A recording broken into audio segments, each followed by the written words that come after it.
Hello everyone, welcome to my channel get educated with Deepika Pahuja. आज मैं आप लोगों के लिए नई वीडियो लाई हूँ जिसके अंदर हम बात करेंगे इंसर्शन इन एवीएल सर्च ट्री। ये हमारी लेक्चर सीरीज जो चल रही है ट्री की, उसी के ऊपर नया वीडियो है। और आज हम बात करेंगे एवीएल सर्च ट्री में जब एलिमेंट्स इंसर्ट होते हैं तो कौन सी रोटेशन अप्लाई करनी होती है। बहुत ही इंटरेस्टिंग टॉपिक है। और पहले वाली वीडियो के अंदर मैंने बात करी थी कि एवीएल सर्च क्या होता है, एवीएल सर्च बैलेंस क्या होते हैं। कि आप इस वीडियो को पहले देख रहे हैं तो लोगों को ये सजेंगे कि पहले वाली जो लेक्चर उसको जरूर आप देखें, ताकि इस वीडियो में आपको और ज्यादा हेल्प हो। साथ ही साथ यदि आप मेरे चैनल हैं तो इस प्रेस सब्सक्राइब एंड वो बेल आइकन मोर। तो चलिए स्टार्ट करते हैं एवीएल सर्च ट्री। तो एवीएल सर्च ट्री जैसे आप लोग इस वीडियो में बताया था कि सर्च क्या है, actually binary search tree factor concept उसके अंदर कि स्क्यूनेस आ जाती हमारी थी बाइनरी सर्च की वजह से कि नोड जो वो लेफ्ट से बड़ा होना चाहिए, राइट से होना चाहिए। तो जैसे स्क्यूनेस प्रॉपर्टी है उसके लिए होते हैं एवीएल सर्च ट्री। तो इसके लिए बैलेंस फैक्टर्स हमारे कौन से 0 1 1। बाकी सब कुछ हमारा कुछ वैसे दिखता बाइनरी सर्च में, क्योंकि बाइनरी सर्च की एक एक्सटेंशन है। उसके अंदर जो प्रॉब्लम आई थी उसी का सॉल्यूशन इसके अंदर दिया गया है कि बैलेंस फैक्टर 0 1 -1 है। बाइनरी सर्च स्ट्रिंग फर्स्ट जब हम इंसर्शन करते हैं तो बिल्कुल सिमिलर होता है, लेकिन यदि इंसर्शन करने के बाद हमारा बैलेंस फैक्टर जो है वो नोड का अनबैलेंस हो जाता है, यानी कि 0 1 या -1 के अलावा हो जाता है, तो हमें रोटेशन अप्लाई करनी पड़ती हैं जिसकी वजह से बैलेंस फैक्टर मेंटेन हो जाता है। तो रोटेशंस हम अप्लाई करेंगे। इस वीडियो में हम रोटेशंस की बात करेंगे कि रोटेशंस क्या हैं, उनके एग्जांपल्स की बात करेंगे। साथ ही साथ रोटेशंस करने से पहले ही हमें बैलेंस फैक्टर कैलकुलेट करना है, और करने के बाद भी हम बैलेंस फैक्टर कैलकुलेट करेंगे कि वो हमारी जो प्रॉपर्टी है 0 1 और माइनस वाली, वो -1 वाली वो सेटिस्फाई कर भी रहा है या नहीं कर रहा है। तो रोटेशंस हमारे पास basically 4 kind of rotations are available. सबसे पहले है L L rotation. L L rotation आप कब अप्लाई करेंगे, जब आपने जो नोड इंसर्ट करी है it is in the left sub tree of the left sub tree of a node, यानी कि जब लेफ्ट के लेफ्ट में इंसर्शन होते हैं तब हम कौन सी रोटेशन अप्लाई करते हैं, एल एल। और इसको हमेशा हम ऐसे रीड करते हैं, left to right. Second one is L R rotation. देखिए इसमें भी हम कैसे करेंगे, जब राइट सब ट्री के लेफ्ट सब ट्री में रोटेशन होगी तो उसको हम कब क्या अप्लाई करेंगे, L R rotation. Then is R R rotation. R R rotation में क्या है, इंसर्टेड नोड जो होगी वो right sub tree of the right sub tree of node में इंसर्शन होगी। आरएल की रोटेशन की अगर मैं बात करूं तो in the left sub tree of the right sub tree. Right के जब लेफ्ट में होगी, इसको हम ऐसे भी समझ सकते हैं, जब राइट के लेफ्ट में होगी तो हम क्या बोलते हैं उसे, आर एल रोटेशन। तो एक बार रिवाइज कर लेते हैं फटाफट हम। एल एल रोटेशन क्या है, जब लेफ्ट सब ट्री के लेफ्ट में हो। आर आर रोटेशन जब राइट के राइट सब ट्री में। तो ये तो याद करना बहुत ही आसान है, लेकिन दिक्कत आती है जब एल आर और आर एल रोटेशन की हम बात करते हैं। देखिए right sub tree of the left sub tree, जब लेफ्ट सब ट्री के राइट में इंसर्शन होगी तब क्या होगा हमारे पास, एल आर। ठीक है। और जब हमारे पास left sub tree of right sub tree में इंसर्शन होगी तो it will be R L rotation. जैसे जैसे आप इसके एग्जांपल्स करते जाएंगे आपको क्लियर होता जाएगा, और घबराने की कोई बात नहीं है कि मैम बहुत ही, जैसे स्टूडेंट्स मुझे बोल रहे थे कि बहुत ही कॉम्प्लेक्स है, समझ नहीं आता है ये, तो घबराने की बिल्कुल बात नहीं है। बहुत ही इजी टॉपिक है और आप इस वीडियो को ध्यान से सुनिए, आपको बिल्कुल कॉन्सेप्ट अच्छे से क्लियर हो जाएगा। बहुत ही ईजी वे मैंने करा है ताकि आप लोग इसका कोई भी क्वेश्चन आए आप अच्छे से अटेम्प्ट कर सकें। रोटेशंस जैसे मैंने बताया कि 4 तरह से रोटेशन होती है, L L, R L, L R and R L. तो उनकी फर्दर क्लासिफिकेशन है कि single rotations and double rotations. Depending upon the number of rotations हम कितनी परफॉर्म करेंगे उसके ऊपर हमारी ये 2 मेजर क्लासिफिकेशन रहती है। सिंगल के अंदर आती है आपकी एल एल और आर आर। एल एल जब एल एल रोटेशन अप्लाई करते हैं तो उसके अंदर हमारे पास क्या होता है, clockwise we move the tree. और आर आर में हम क्या लगाते हैं, एंटी क्लॉकवाइज अप्लाई करते हैं। डबल रोटेशंस का मतलब है we have to perform 2 rotations after insertion in which L R means R R followed by L L. जैसे मैंने आपको बताया कि हम इस तरह से रीड करते हैं, तो पहले हम आर आर लगाएंगे। आर आर किस पे लगाएंगे, जहां पे हमने नोड इंसर्ट करी है, और एल एल पूरे ट्री के ऊपर। Next one is L are. It is L L, it's RL basically. RL, LL by RR. Just give me 2 minutes. Let me correct it. This is RL. So RL, LL followed by RR.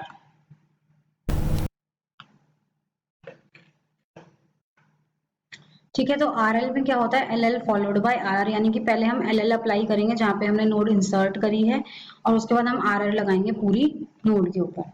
तो चलिए इस video के अंदर हम दो ही तरीके की rotations पे बात करेंगे, L L and R L. जो L R and R L है वो हम जब आप इस वीडियो को देख लेंगे और प्रैक्टिस कर लेंगे तब मैं आप लोगों को सजेस्ट करूंगी कि जो न्यू वीडियो मैं आप लोगों को कर डालूंगी एल आर और आर एल पे, उसको देखिए, क्योंकि उसके अंदर एल एल और आर आर का ही यूज होना है। तो यदि आप इस वीडियो को स्किप करके दूसरी वीडियो देखेंगे तो क्लियर होने में थोड़ी सी प्रॉब्लम होगी। इस वीडियो के अंदर हम एल एल और आर आर यानी कि सिंगल रोटेशंस की बात करेंगे।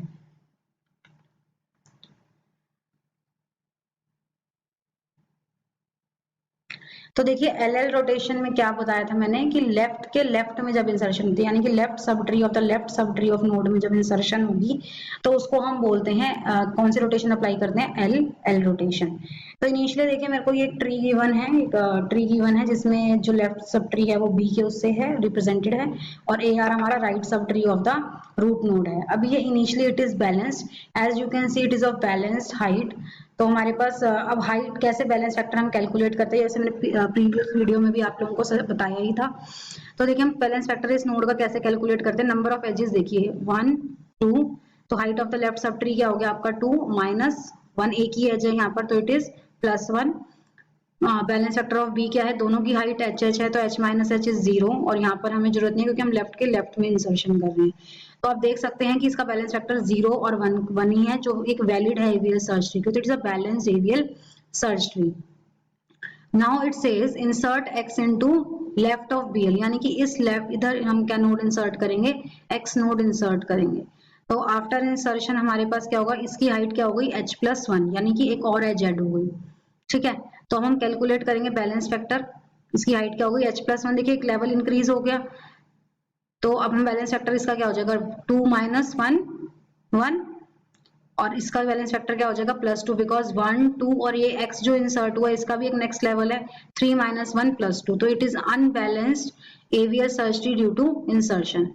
नाउ अब हमें क्या करना है, अब हमें इसे बैलेंस करना है क्योंकि हमारा एवीएल सर्च ट्री क्या कहता है कि या तो बैलेंस फैक्टर 0 हो सकता है या 1 हो सकता है या -1 हो सकता है। तो हमें क्या करना होगा, हमें रोटेशन अप्लाई करनी पड़ेगी। तो रोटेशन हम कौन सी अप्लाई करेंगे, लेफ्ट के लेफ्ट सब ट्री में इंसर्शन हुआ है तो हम रोटेशन अप्लाई करते हैं एल एल रोटेशन।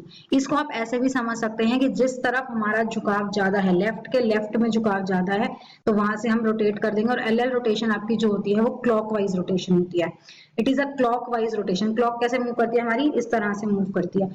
तो हमारी जो रोटेशन होगी वो हम इस तरह से परफॉर्म करेंगे और उसके बाद क्या होगा देखिए, बी हमारा रूट नोड बन जाएगा, ए उसका राइट सब ट्री बन जाएगा और बी का लेफ्ट चाइल्ड में कोई दिक्कत नहीं है क्योंकि बी का जो लेफ्ट होगा वो लेफ्ट से स्मॉल ही है और ए का जो राइट चाइल्ड है वो भी अपनी जगह पर। प्रॉब्लम क्या है कि बी के राइट चाइल्ड को हम कहाँ रखें, because it is greater than B, तो वो आपका क्या बन जाता है ए का लेफ्ट चाइल्ड। यही सबसे ज्यादा प्रॉब्लम आती है, जब गलती होती है बच्चों से वो यहीं पर गलती होती है कि कहाँ पर हम इसको पुट करें। ठीक है, तो एक एग्जाम, अब इसका बैलेंस फैक्टर जब हम कैलकुलेट करते हैं, देखो इनकी हाइट एच एच है, इसकी हाइट कितनी है 2 1 2 1 2, तो 2 माइनस 2 हमें क्या दे देगा 0 दे देगा, 1 h माइनस h क्या दे देगा 0। Now this is a balanced AVL search tree after rotation. तो एक एग्जांपल देखते हैं, ये एक एग्जांपल हमने लिया है जिसके अंदर ये ट्री गिवन है, इनिशियली एक ट्री गिवन है जो एक बैलेंस ट्री है। अब इसमें वो कह रहा है कि इंसर्ट क्या करो 36 इंसर्ट करो। तो सबसे पहले we have to calculate balance factor for each node to check whether it's a balanced और नॉट। ठीक है, तो सबसे पहले मैं बैलेंस फैक्टर कैलकुलेट करें, 96 का बैलेंस फैक्टर आया मेरे पास +1, कैसे आया 2 1 2 एजेस देखिए और यहाँ पे कितनी एज है 1, तो 2 माइनस 1 क्या आया 1। 85 का बैलेंस फैक्टर क्या आया 0, बिकॉज 1 एक एज यहाँ एक एज यहाँ 1 माइनस 1 0। जो लीफ नोड्स होते हैं उनका बैलेंस फैक्टर हमेशा क्या होता है 0 होता है। Now insert 36 into the given tree. 36 insert कहाँ पे होगा, 96 से छोटा है, 85 से छोटा है, 64 से छोटा, तो यहाँ पर लेफ्ट के लेफ्ट सब ट्री में इंसर्शन होगा। हमारा इंसर्शन हो गया। अगर अब आप बैलेंस फैक्टर कैलकुलेट करेंगे तो 96 का बैलेंस फैक्टर क्या हो गया 2, बैलेंस फैक्टर क्या हो गया 2। 96 का बैलेंस फैक्टर 2 कैसे हुआ 1 2 3 और यहाँ से 1 माइनस कर देंगे तो 3 माइनस 1 इज +2। तो यहीं पे हमारा को पता लग गया कि it is not a balanced सब बैलेंस एवीएल सर्च ट्री। तो यहीं पर हमें जरूरत पता लगे कि रोटेशन करनी है, पर हम सारी नोड्स का बैलेंस फैक्टर कैलकुलेट करते हैं कि कहीं और तो अनबैलेंसिंग नहीं हुई है। तो हमने 85 का देखा, इट इज 1 2 माइनस 1 1 1 माइनस 0 1, बाकी सब जो आपके लीफ है उन सबके बैलेंस फैक्टर क्या आ गए 0। तो नाउ इट रिक्वायर्स बैलेंसिंग, तो उसके लिए हम क्या अप्लाई करेंगे एल एल रोटेशन। तो जब हम एल एल रोटेशन अप्लाई करेंगे तो हमारे पास क्या आ जाएगा 85 ऊपर आ जाएगा,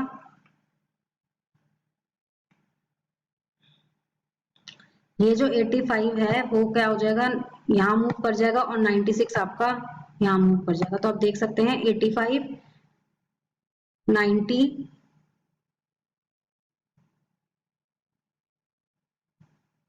it's 96,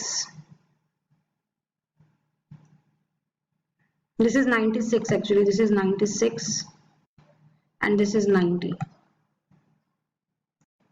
ठीक है, तो आप देख सकते हैं कि जब हमने रोटेशन अप्लाई करी तो दिस इज 85 आपका रूट नोड बन गया, 96 उसके राइट में चला गया और 110 उसके भी राइट में चला गया। तो आप देख सकते हैं कोई दिक्कत नहीं है इसमें। ठीक है, अब 85 के लेफ्ट में क्या था 64 और 64 के लेफ्ट में 36, ये भी करेक्ट है। पर प्रॉब्लम क्या है कि हम 90 को कहाँ सेट करें। अब तो 90 को जो हमने सेट करना है वो हमने कहाँ करना है, 90 इज ग्रेटर देन 85, तो यानी कि राइट सब ट्री में आएगा।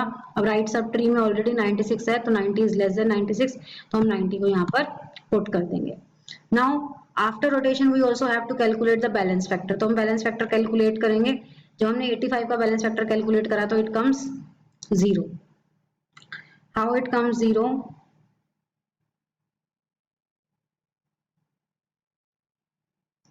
देखिए 1 1 एंड 2 2 माइनस, देखिए कितनी एजेस है 1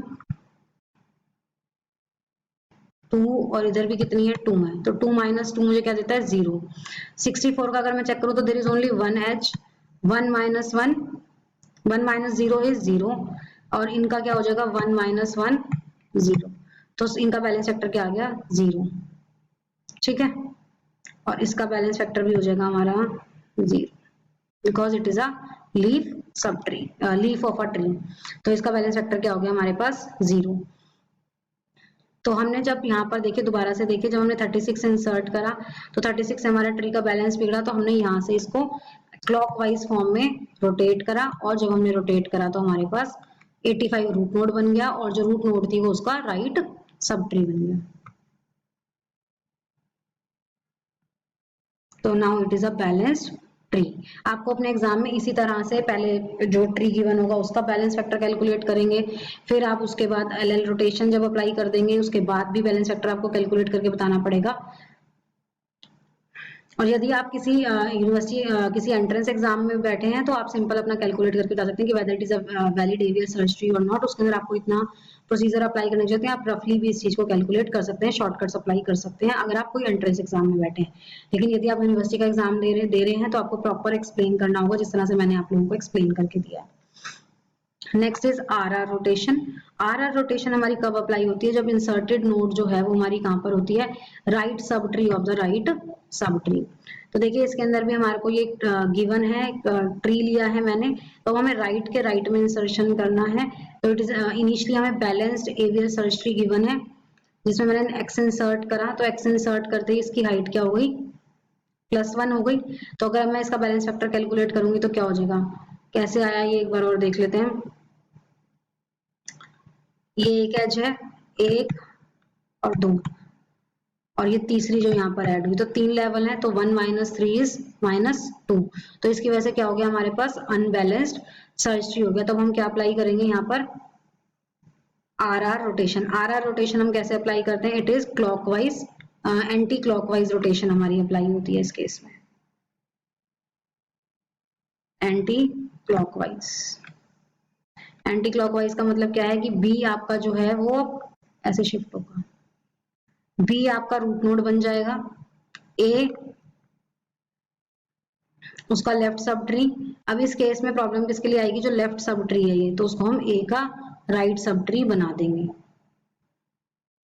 तो देखिए आप हमने क्या करा है, हमने बी को रूट नोड बनाया, ए को उसका लेफ्ट साइड बनाया, ए का लेफ्ट साइड ऑलरेडी एग्जिस्ट करता था, तो जो ये बी एल था इसको हमने कहाँ पुट करा, ए के राइट में। अब इसके बाद जब हम बैलेंस फैक्टर कैलकुलेट करेंगे तो अब देखिए कितनी एजेस है 1 2 1 and 2, so 2 minus 2 is 0. now it is a balanced avial search tree after rotation. तो इस तरह से आप अपनी रोटेशन परफॉर्म कर सकते हैं। एक एग्जांपल से समझते हैं हम। एक एग्जांपल हमने लिया है यहाँ पर कि ये हमें गिवन है, ठीक है। इंसर्ट करना है हमें 65। Now we have to insert 65 into this given example. तो हमने यहाँ पर क्या करा, हमने 65 पहले बैलेंस फैक्टर निकाला। तो initially it is a balanced AVL search tree. जब हमने बैलेंस फैक्टर निकाला तो हमारे पास बैलेंस फैक्टर देखो इसका क्या आया, -1। तो 1 2, तो ये क्या हो गया 1 -2 विच इज इक्विवेलेंट टू -1, ठीक है। लीफ है तो 0, इसका क्या हो जाएगा 1 -1 0, क्योंकि एक एक एज ही है। इस तरह से हम कर देंगे। अब हमने जैसे ही 65 इंसर्ट करा तो आप देख सकते हैं कि इसका बैलेंस फैक्टर क्या आ गया -2। इसका बैलेंस फैक्टर क्या आ गया -2। कैसे आया -2, 1 1 2 3, तो 1 -3 ने मुझे क्या दे दिया -2। इसका बैलेंस फैक्टर क्या हो गया 0। इसका क्या हो गया 1 -2 -1, इसका 0, इसका 1 0 -1 -1, और ये लीफ है तो 0। Now it is an unbalanced AVL search tree, क्योंकि इसका क्या है हमारे पास -2। तो जब हम इस पे आरआर रोटेशन अप्लाई करेंगे तो 44 आरआर रोटेशन कैसे अप्लाई होगी हमारी, आरआर रोटेशन कैसे अप्लाई होती है हमारे पास, इस तरह से अप्लाई होती है। तो इस केस में क्या होगा, एंटी क्लॉकवाइज होती है। इसमें हम 44 को यहाँ ले जाएंगे, 32 हमारा यहाँ पर आ जाएगा, ठीक है। तो आप देखिए 44